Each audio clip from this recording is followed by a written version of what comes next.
I want to add one final thing that we've kind of overlooked up until this point because, well, I don't want to bog you down with too many things. If we take a look at our project, well, it's a lot of files. Even though it's a simple app, you can imagine how bigger and bigger and bigger this source file can get. And organization is a big part of working on projects. Most applications will be way bigger than the ones that we've built. And we need a good way to organize these. And folder structure is one of the most important things. So let's clean up this code. I'll show you what I would do if I was working on this application and I want to make it more extensible. That is cleaner, so when other people come on the team, they understand it. And also I can keep growing this code base. First thing I will do is I'll create a few folders. One is going to be called components. And these are the components that we've built, such as card list, search box, and scroll. The second one is going to be called containers. And containers are these smart components, the containing components that have state in them, that have lifecycle hooks, that have the class syntax.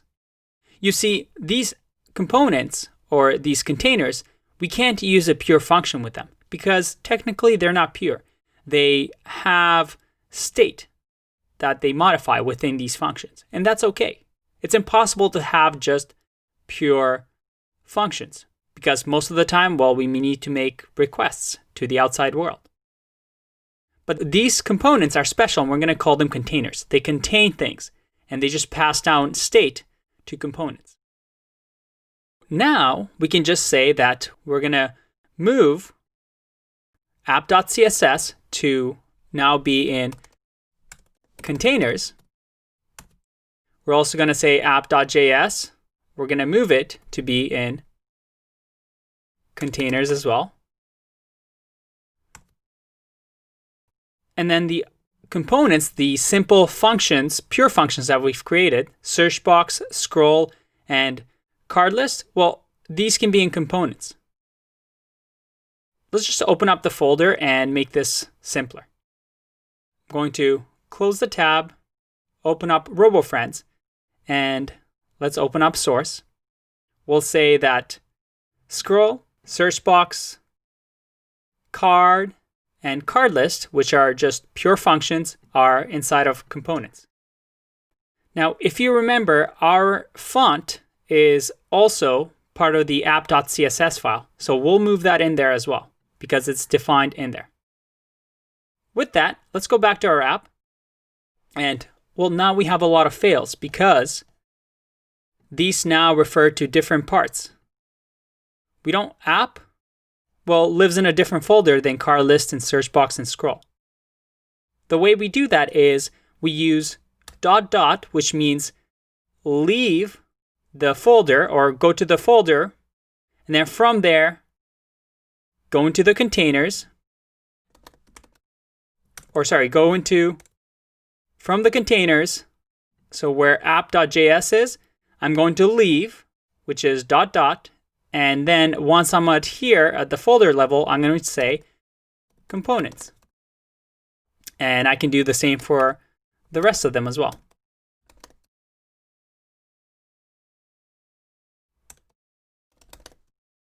Save.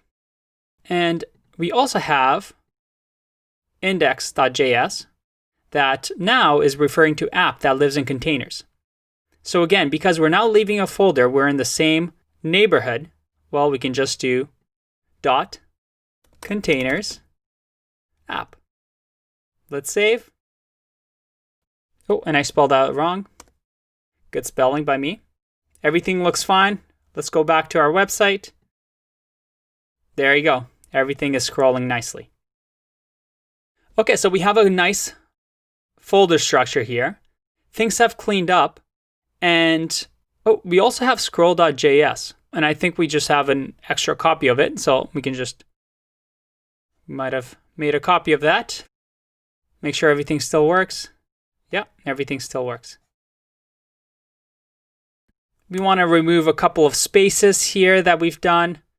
We also notice a few errors. So not necessarily errors, but stylistic things. For example, with the filter, I say filter the robots and iterate through the robots. That doesn't really make sense, does it? It should be each item is a robot user that we get. So I save that. Still the same, no errors. I also see a bit of cleaning that can be done with using this.state a lot. We can just say, again, using destructuring, we can say const robots and search field, we're doing destructuring, equals this dot state. And now I can remove this dot state from here.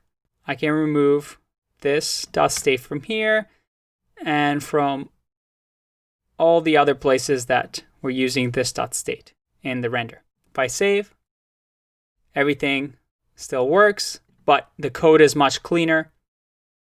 We also notice that within here, robots.length equals 0. There's actually an easier way of doing this. And again, it's just stylistic. This is going to equal 0. So if this is 0, that's going to evaluate in JavaScript to false. So we can just say the opposite. Remember this syntax? So if this is 0, which is going to be false, turn it into true so that if there's no robots, we're loading. Save, and that should still work.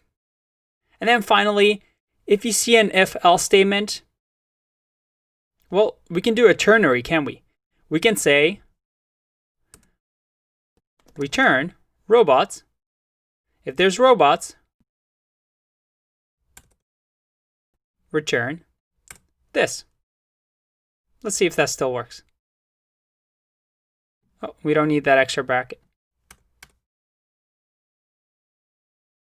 Look at that, it still works. And you can see now that things are much cleaner. We have an app that renders all our things for us. And to finish off, remember package.json, how we had some pre-built scripts? And we had this build command. If I stop this now and I do npm build or npm run build, check this out. While this is building, they've created a new folder called build. And within here, we have all our files, but this time optimized. What does that mean? Well, if we go to static and go to JS, look at that. Everything is minified for us. Our CSS is optimized. And everything that we need to deploy the website is in this folder. So we can now take this build folder and put it anywhere. So it's on the internet. And it even gives you some good information.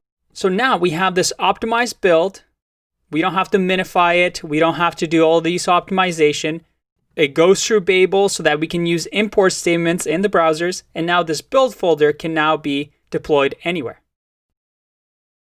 Like I said, Create React App takes away all the pain of the setup. Everything is done for you. You can just write code, use React components from around the web to build beautiful websites.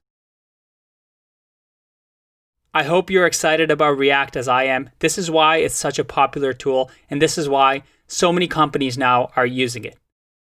I'll see you in the next one. Bye-bye.